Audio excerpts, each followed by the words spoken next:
Let's go ahead and turn our Bibles to Genesis chapter 46. We're going to start there in just a few minutes.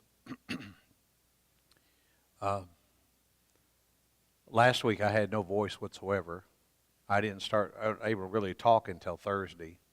I think my wife thought that was a blessing, but it's now, unfortunately, I've shared what I had with her, so she's not here today. So seems like every time I go and do substitute teaching, I get into a class where there is a plethora of germs, and those germs seem to find me out, and then a couple days later I'm down with whatever those germs are. So maybe my immunity will grow. I don't know. I'm hoping it'll get better. Let's have a word of prayer as we begin this morning. Father, we love you so very much. We're so thankful that you've made your love known to us through the giving of your Son, Jesus, who that is the perfecter and finisher of our faith.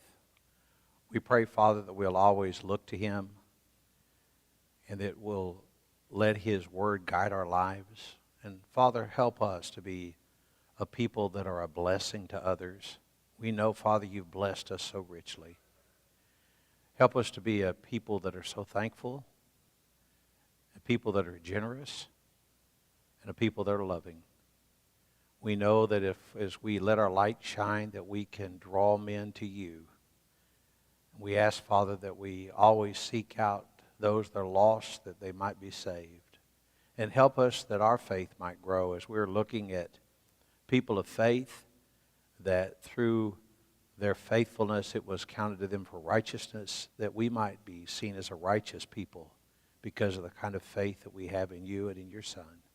Bless our study today. This we pray through Jesus unto your glory. Amen. We remember, as we've looked in the past few weeks, that God wants us to understand that those that believe in him, look at in Hebrews chapter 11:6, we need to remember, as he finished up talking about Enoch, he says, and without faith it is impossible to be well-pleasing unto God. But we must believe that he is a rewarder of those that diligently seek after him. Now, as we looked at Abraham, we saw that God promised him to bless him. And he asked him to be a blessing to others. And he told him that if there's people that curse you, I will curse them. But he said, I'll also make a great nation out of you. I will give you a great land promise. And then all the nations of the earth will be blessed through you. And so as we've looked at each one of these people by faith, we've seen that God's reiterated that promise because he had a promise that through Jesus, the world was going to be blessed through that one seed, as Paul talked about in the book of Galatians. And so as we finished up a couple weeks ago, we were getting ready to look at as Jacob is getting ready to go down or has gone down into Egypt, God had prepared Joseph to go and get everything ready so the children of Israel could go to Egypt. We're going to talk in just a minute why they went to Egypt. But as it's time, as the Hebrew writer here says, by faith, Jacob blessed the sons of Joseph. Now, he had not met the sons of Joseph, and we're going to see that Jacob is going to claim Ephraim and Manasseh as his own. He's going to say, they're my sons. I'm going to take them as my sons. And later on, when you look through the history of Israel and the 12 tribes of Israel, you'll see that Ephraim and Manasseh are the two of the 12 tribes that actually have land. Joseph doesn't and Levi doesn't, but Manasseh and Ephraim do. So as Jacob told Joseph, I'm going to take them into myself, they're going to be as my children, and we see later on that that's really what happened. But here in chapter 46 of the book of Genesis, God reiterates again to Jacob the blessing. Starting in verse 1, it says, let me put my eyes on it, I'll see it a little easier. So Israel set out with all that was his, and when he reached Beersheba, he offered sacrifice to the God of his father Isaac. And God spoke to Israel in a vision. Light said, Jacob, Jacob. Here I am, he replied. I am God, the God of your father. he said, "Do not be afraid to go down to Egypt, for I will make you into a great nation there, and I will go down to Egypt with you, and I will surely bring you back again, and Joseph's own hand will close your eyes." So he makes the promise to him, again, that he's going to make a great nation out of it. That's why they're going to go into Egypt. But that's not the only reason why. We're going to see that in a minute. But they're going to go down. He'll make a great nation, and he's going to keep his promise that he made to his father Isaac, the promise that he made to his father Abraham. And God says, "I will do that." And then over in verse 15, we see where he blesses Joseph. And so as he blesses him first in chapter 40. Well, let's look at chapter 48, verses 3 and 4 first. Jacob said to Joseph, "God Almighty appeared to me in Luz, the land of Canaan, and there he blessed me and said to me, I'm going to make you a fruitful and will increase your numbers. I'll make you a community of people, and I will give this land as an everlasting possession to your descendants after you." So he's reiterating what God had told him. And so he's telling Joseph again, he says, this is what God has promised. That's why we're coming to Egypt. But God has promised that he's going to make a great nation out of us. And so then he goes on to bless Joseph first in verse 15. He says, and then he blessed Joseph and said, "May the God before whom my fathers Abraham and Isaac walked, the God who has been my shepherd all my life to this day, and the angel who has delivered me from all harm, may he bless these boys. May they be called by my name and the names of my father Abraham and Isaac, and may they increase greatly upon the earth." So there he's telling them, I'm taking them as my sons. And I'm praying that they will greatly increase as my other sons will.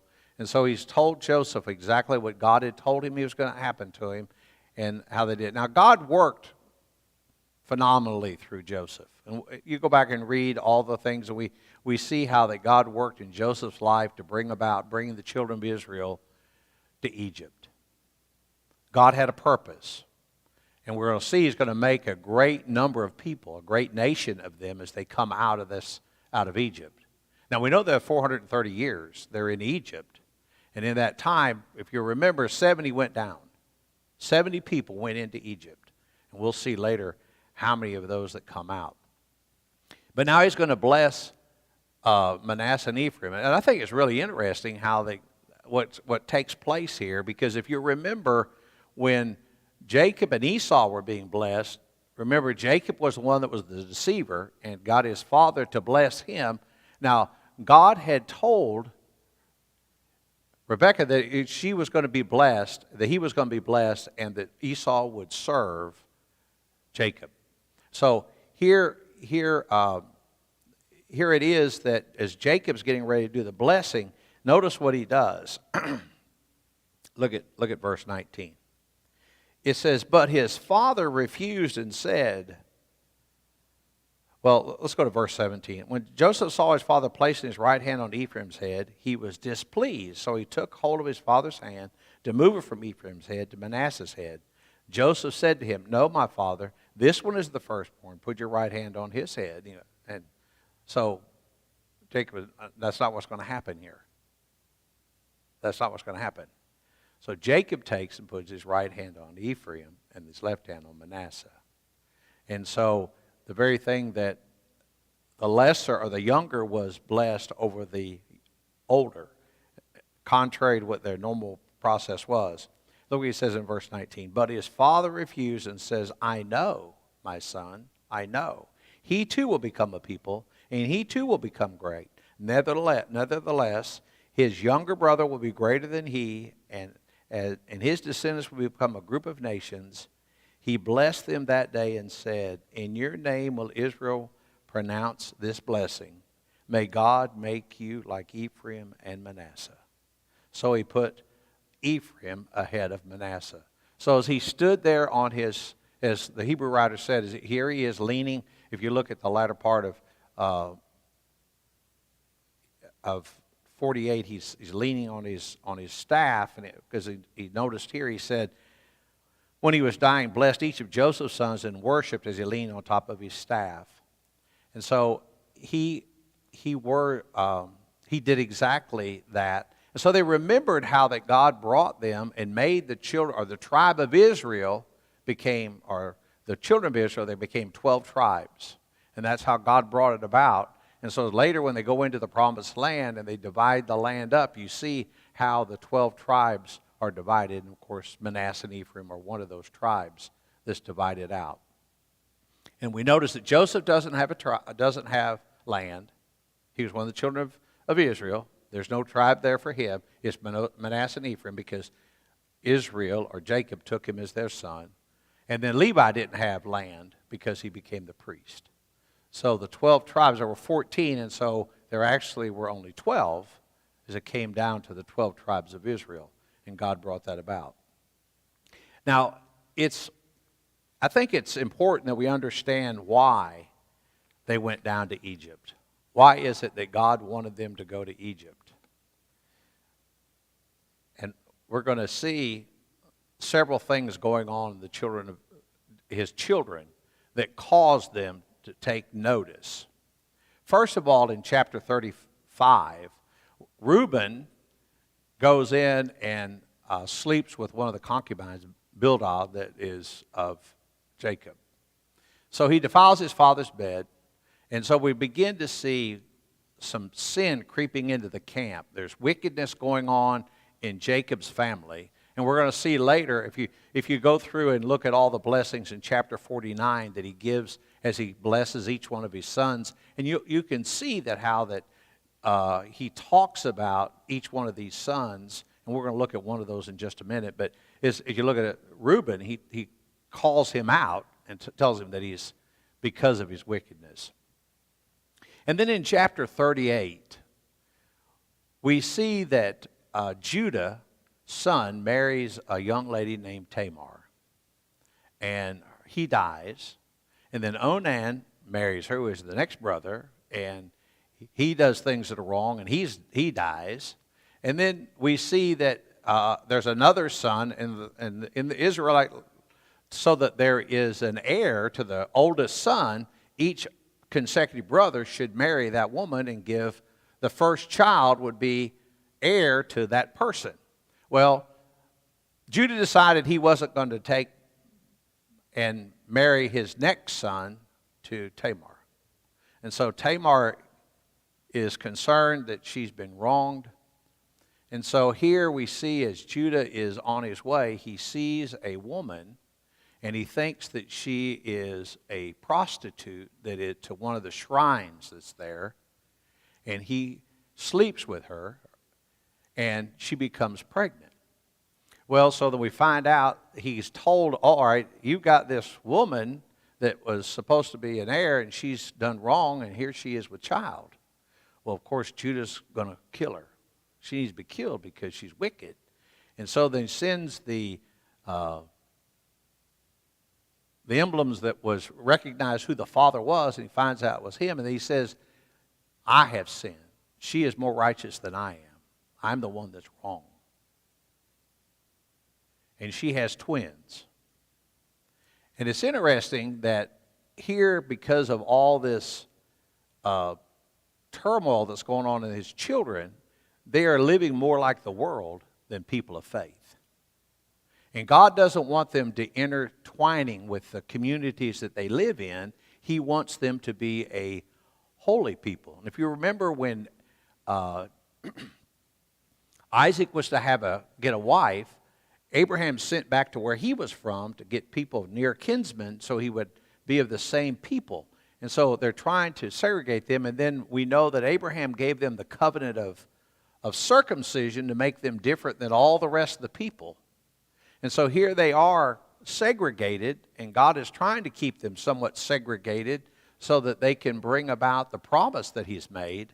And so now we're seeing that there's turmoil in the family because of wickedness, and so God's going to send them to Egypt. And it's interesting, as he sends them to Egypt, he doesn't send them to Egypt so that they can assimilate with the rest of the nation. He sends them, and God works through Joseph and gets them to the land of Goshen. And the reason the land of Goshen was so important was that there was plenty of grass there for their flocks. that they could take care of the livestock that they had and continue to prosper. And so as God is getting ready to send them down, and there's 70 going into Egypt, and God said, I'm going to make a great nation out of you and bring you back out. Now look at 46, verse 26 and 27. Notice what he says. Now Jacob sent Judah ahead of him to Joseph to get directions to Goshen. When they arrived in the region of Goshen, Joseph and his chariot made ready and went to Goshen to meet his father Israel. And as soon as Joseph appeared before him, he threw his arms around his father and wept for a long time. Israel said to Joseph, now I am ready to die, since I have seen for myself that you are still alive. So here he goes, and they go down into the land, and they're ready to go. Now, as they went down, look at verse 26. All of those who went to Egypt with Jacob, those who were with the direct descendants, not counting his sons, wives, numbers 66 persons, with 2 sons who had been born to Joseph in Egypt, the number of Jacob's family which went to Egypt were 70 in all. 70. So God says, I'm going to make a great nation out of you, though. You're going to see that there's going to be so many. So look over at Exodus chapter 12. And I just want to illustrate how God brings about his promises. And you can imagine as the Hebrews are listening to this, and he's trying to help them. He says, think about the faith that they had. 70 went down, and God said, I'm going to make a great nation out of you. Now, they're in Egypt for 430 years. If you remember in Acts chapter 7, Stephen goes through the history of Israel and gets down and tells the religious leaders there that they were hard of heart and or dull of hearing, uncircumcised of heart, and they all stoned him. But he gave them an accurate illustration of how the things that took place. But then here as they come out of Egypt, now notice this, as they're making the Exodus, look at verse 37. It says, the Israelites journeyed from Ramses to Succoth, where there are about 600,000 men on foot, besides women and children. How many? Now, 70 went down. 70 went down. Now there's 600,000 men coming out. Now that said, that's besides men and women. So now if the majority of the men are married, now I'm at 1.2 million, and if they each have a kid or two, I'm at 1.8 million, maybe over 2 million people coming out of the land of Egypt. So God says, I'm going to make a great nation of them. So he sends 70 people down, sends them to the land of Goshen, and he blesses them, and they multiply, and now 430 years later, there's at least 1.8 million, if not over 2 million or 3 million people coming out of Egypt as descendants of Israel.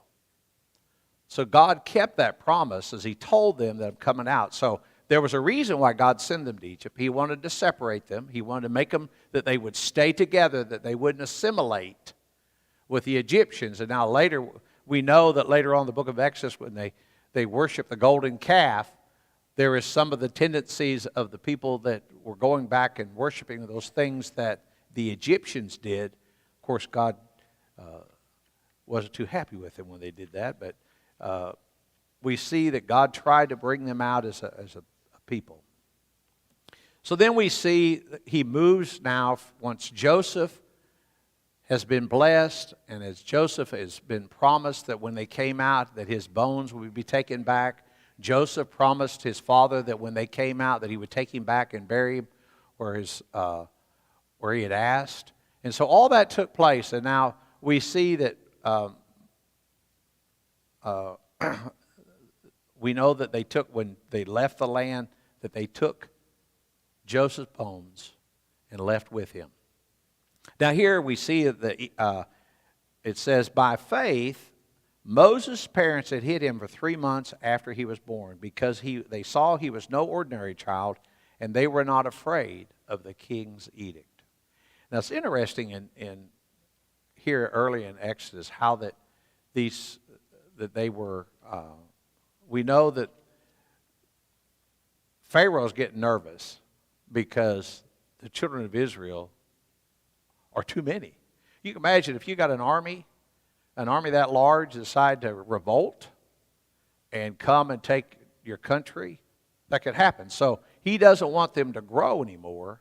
So he decides that to keep them from growing, he is going to kill the men off. The children, the babies, men or boy babies, kill them off. And then if the women were to marry, the ones they could marry would be Egyptians. And then Egyptians, that they would intermingle. And the next thing you know, he doesn't have a problem because they're half Egyptian, half Israel. And so that's not what happens, though. Notice the faith of people here. I want you, and they didn't talk about them, but I really wanted to notice about the midwives.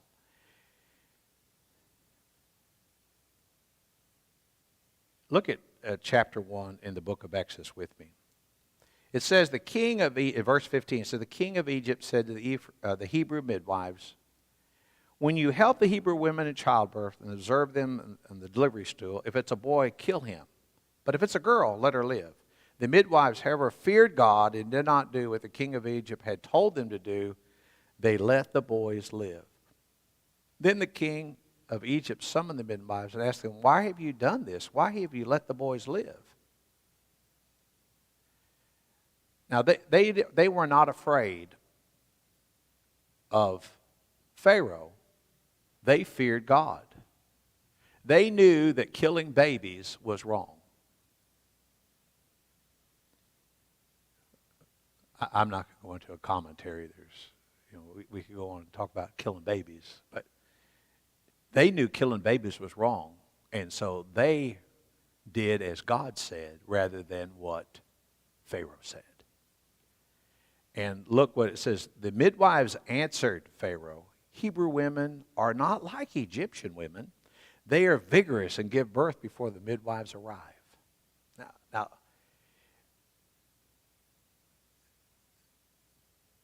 I'm going to tell you, they lied to him.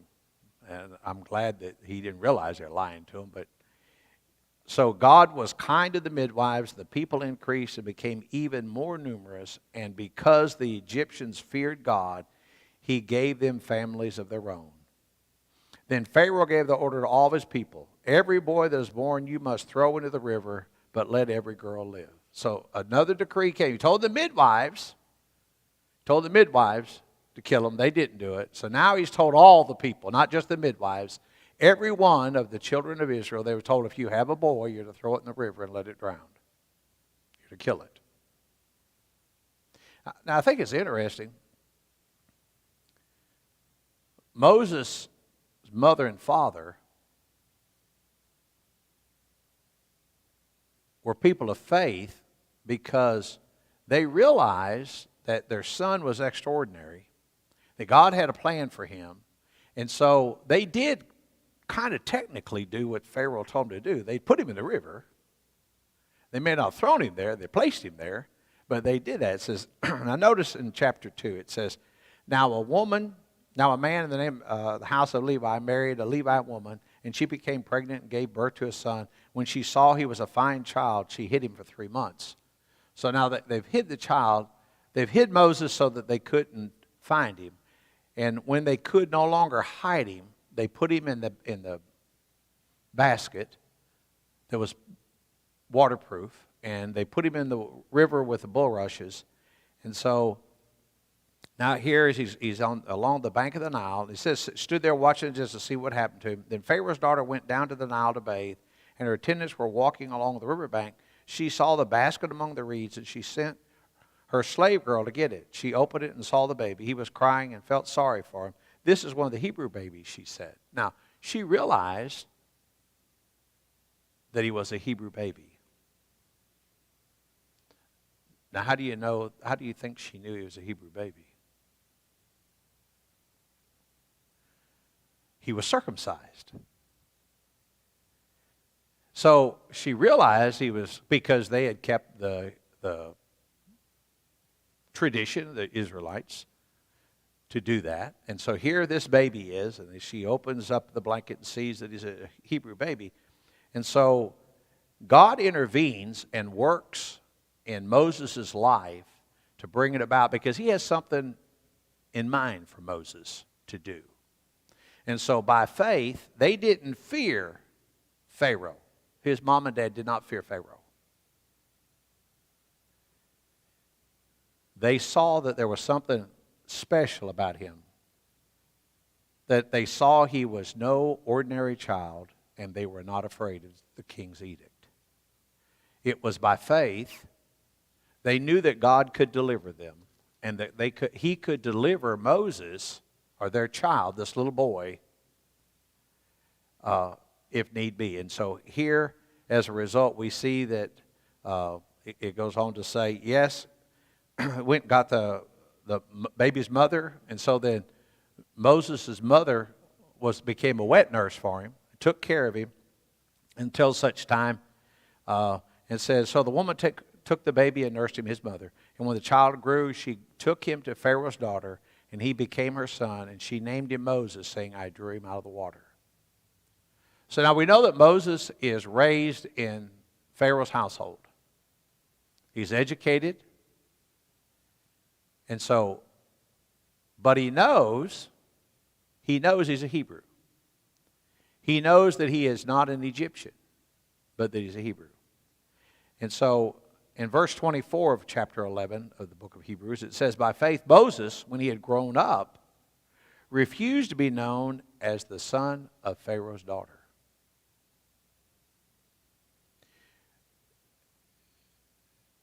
He refused to be known as the... So, let me make sure I think I went through all that. I didn't even know I was doing that. But so as we see, now here as he grew up, he's saying, I'm not going to be known as Pharaoh's daughter any longer. There was something within him that he knew that he needed to help his Hebrew brothers and sisters.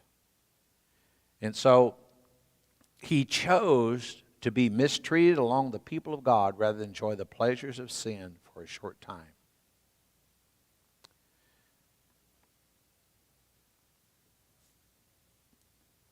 So he chose over Egypt. He chose Israel over Egypt. Even though he had everything that Egypt could offer at his fingertips and available to him, he chose to say, no, I don't want to do that. I don't want to be known as Pharaoh's daughter. I'm a Hebrew. And so we see as he goes out, and Moses has turmoil in his life, and he sees the children of Israel fighting among one another, and wondering, why in the world would you want to fight? Here you're being oppressed by Pharaoh. You're being asked to do all these things. These taskmasters are beating you and asking you to do things, and here you're fighting with one another. Why are you doing that? But as he saw, first of all, we see that he saw someone that was abusing the Israelite children, or the Hebrews, and so he kills the guy. And then when he sees the others fighting, they say, well, who do you think you are? Who do you think you are? Now, I don't know if that caused a complex with Moses. Later on, we're going to see he says that how are they going to follow me? How do I know that they're going to do what I ask them to do? But it was interesting that he wanted them to remember, the children of these, are the ones that he's writing this book to, the Hebrews, to remember that Moses decided that the eternal was far greater than the temporal. That he was looking for something far greater than all the riches and all the things that Egypt had to offer. And so he chose to be mistreated along with the people of God rather than enjoy the pleasures of sin for a short time.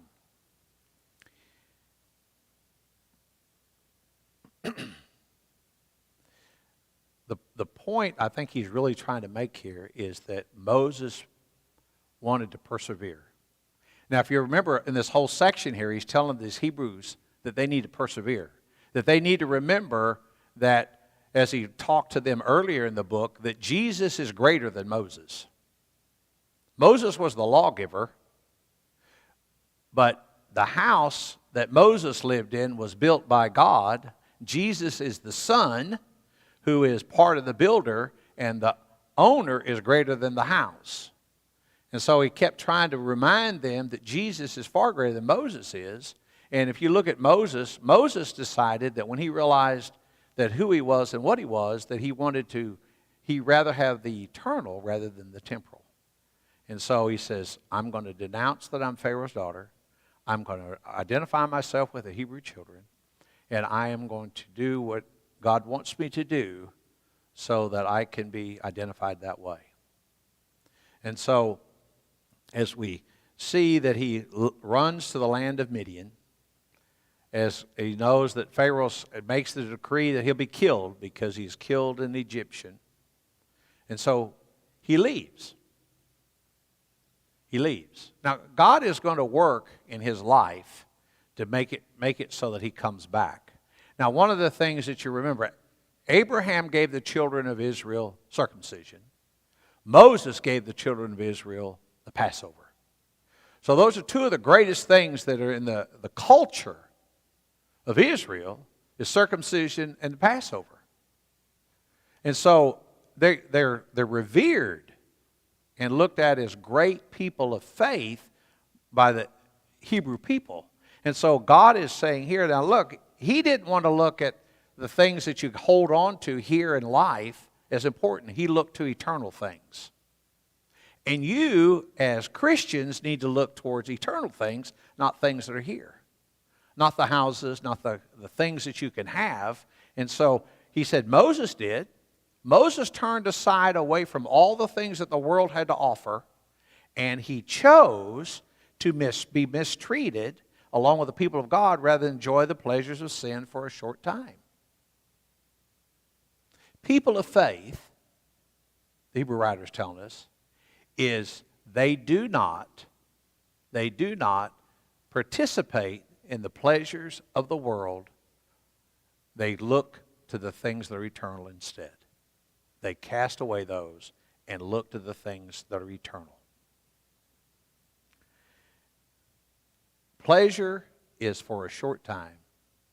Eternal is forever. So we need to remember as he was getting them ready, he didn't want to look at those things that were temporal. He wanted to look at the eternal. Notice what he says. In Hebrews 11, it says, he regarded disgrace for the sake of Christ as a greater value than the treasures of Egypt because he was looking ahead to his reward. Moses got to see the promised land. He did not get to experience the promised land. But he knew that there was something far greater. Now we look at Moses, and remember on the Mount of Transfiguration, who's there? Is Moses there? So we have the great lawgiver there with Jesus, but God says to him, listen to my son. Listen to my son, not Moses. And so he kept pointing, and so he's telling me, you know what Moses was doing? Moses was pointing to Jesus. He wasn't taking all the fame and all that to himself, knowing that he gave the Passover. That wasn't his. What he was doing is he saw that Christ was greater than he is. And so they needed to see Jesus far greater. And so why would you give up and go back to keeping the commandments, doing the Passover, doing the circumcision, trying to keep the law and all of that? Why would you go back to that when the ones that gave you circumcision, the one that gave you the law, all those both looked to Jesus. They didn't look to the law. They didn't look to all of that to follow and to keep the traditions. They were looking for a reward that was far greater, and it was an eternal reward. And so as we look at in our lives, we need to keep our anchor sure and steadfast in the Holy of Holies, because we know that that's going to take us to where Jesus is. And so as Moses was there looking, he knew that there was something far greater, a treasure that was far greater than what Egypt had to offer. And there's something far greater than what the world has to offer to us. So we too need to have that kind of faith, to look to Jesus and know that He is the perfecter and finisher of our faith. Now, we know that as after He takes and kills this Hebrew, or this Israelite, or the Egyptian, he takes off because he's afraid. The Hebrew writer tells us he's afraid. He says, by faith he left Egypt, not fearing the king's anger. He persevered because he saw who is invisible. Now, as we see, Moses goes down to Midian, and God's going to prepare him. God prepares him by making him a shepherd. Now, in Egypt, he wasn't a shepherd.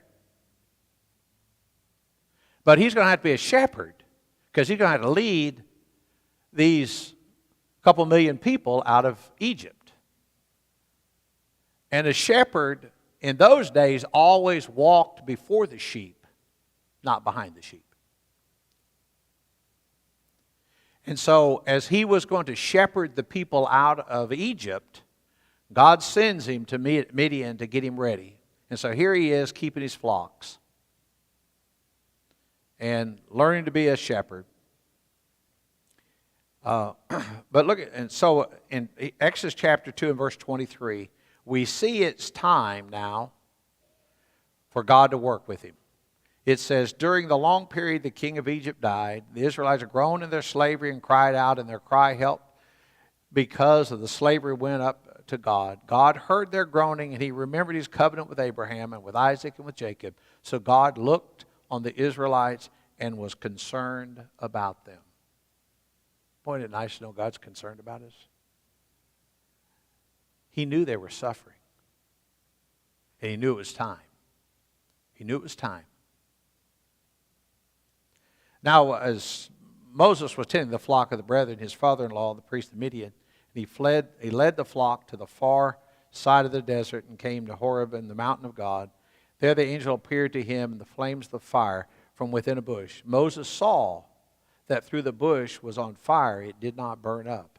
So Moses thought, I will go over there and see what this strange sight. Why does the bush not burn up? I'd be afraid to go over there, but here he goes. I think this is really interesting. It says, when the Lord saw that he had gone over to look, God called to him within the bush, Moses. Moses. You ever notice that when God has something really important to say, say their names twice? You ever notice that? When Saul was on the road to Damascus, what did he say? Saul, Saul, why do you persecute me? God was getting his attention. He says, I got something for you to do now, Moses. And so he says, take off your sandals, for the place where you're standing is holy ground. He says something phenomenal is going to happen here. Something that's going to happen is special. He says, I am the God of your father, the God of Abraham, the God of Isaac, and the God of Jacob. Now notice something. He mentions all three of them. Now, Moses knows that Abraham, Isaac, and Jacob are dead. But he wants him to understand that I'm the God of the living. And in so saying, he reminds him that they're living because they looked at the eternal, not the temporal. And so he says, he goes on to say here, at this Moses hid his face because he's afraid to look at God.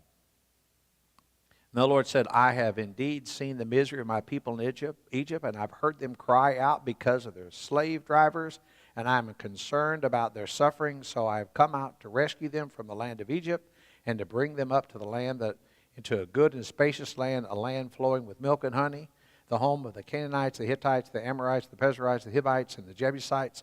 And now the cry of Israelite has reached me, and I have seen the way the Egyptians are oppressing them. So now go, and I'm sending you to Pharaoh to bring my people, the Israelites, out of Egypt. You're going to become a shepherd of people, and you're going to bring them out. And so God now is going to work with him. So here he is in the land of going to go back, and we see how he is fearful to a certain degree. He said, I can't talk. So he said, I'll give you Aaron to help you do that. He gives him his staff, and he takes it, and he turns it into a snake, and he picks it back up, and he's able to take it and turns water to blood. He says, you'll be able to do all the things I need you to do, but I'm going to harden the heart of Pharaoh until he'll let you go. Now, it's really interesting when they get ready to do are all these plagues that come on Egypt. It is, I don't know, maybe the first couple I would have been ready to let him go, but God continued to harden his heart. But when they come out, it's phenomenal what God does. It is absolutely phenomenal what he does. Because the children of Israel do not leave empty-handed. The Egyptians pay them to leave.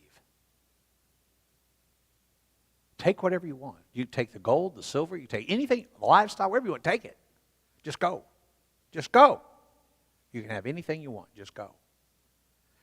And so he says that by faith he left Egypt, not fearing. By faith he kept the Passover and the sprinkling of blood so that the destroyer of the firstborn would not touch the firstborn of Israel. So Moses brings to them and tells them about the Passover. Excuse me. And so as they prepare for the Passover, and he tells Moses what's going to happen. The firstborn is going to die. And in that night when the Passover takes place, the children of Israel had put the blood on the doorposts. And the death begins of the firstborn. And you hear wailing and crying throughout the land. And because the children of Israel had done what God said, and Moses had told them, do exactly what I tell you to do, and be ready to leave. Be ready to leave. And so they were all dressed. The meal was prepared. The doorpost has been painted with the blood. And they're ready to leave. And so after the plagues, and I listed the plagues here for us, that each one of those, and I know they're hard to read, but he goes and he turns the water to blood, and then the frogs, and then the lice or the gnats and flies, and destroy the Egyptian livestock, the disease that the cattle and the other get, then the boils, and then hail, and the locusts, and then the death of the firstborn. The 10 plagues. And so God has prepared that the children should come out. And so as the plagues end, in chapter 12 we see the giving of the Passover, and Moses tells them to obey it, and it was by faith that they did that. Now if Moses had not had the faith, what would happen to the children of Israel? The firstborn of theirs would have died too. Because God said the firstborn are going to die. And unless you put the blood on the doorpost and do the feast that I've asked you to do, the firstborn of yours will die as well. So Moses, by faith, told the children of Israel, this is what you must do. So that our firstborn will not die. And so it was they ate the Passover. Look at, and on that same night I will pass through Egypt and strike down first chapter 12, verse 12, firstborn men and animals, and will bring judgment on all the gods of Egypt. I am the Lord. The blood will be a sign for you on the houses where you are, and when I see the blood, I will pass over you. No destructive plague will touch you when I strike Israel. Now look over verse 29. At midnight the Lord struck down all the firstborn of Egypt, from the firstborn of Pharaoh who sat on the throne to the firstborn of the prisoner who was in the dungeon, and the firstborn of all the livestock as well. Pharaoh and all of his officials and all the Egyptians got up during the night, and there was loud wailing in Egypt, for there was not a house without someone dead.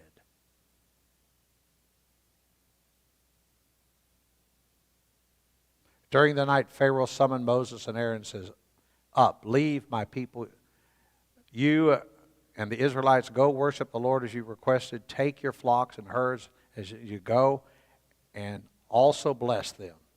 And so look at verse 33. It says, The Egyptians urged the people to hurry and leave the country, for otherwise, they said, we will all die. So the people took their dough before the yeast and added and carried it upon the shoulders, the kneading and the Israelites did as Moses instructed them, and they asked the Egyptians for articles of silver and gold and for clothing. And the Lord made the Egyptians favorably disposed toward the people, and they gave them what they asked for, so they plundered the Egyptians. The Egyptians did not go to war against, or the Israelites did not go against war against the Egyptians, though there were millions of them. They probably could have defeated them. But God said, I will give you the plunder. And God blessed them, so as they left, they had everything that they needed to leave. Well, our time is up.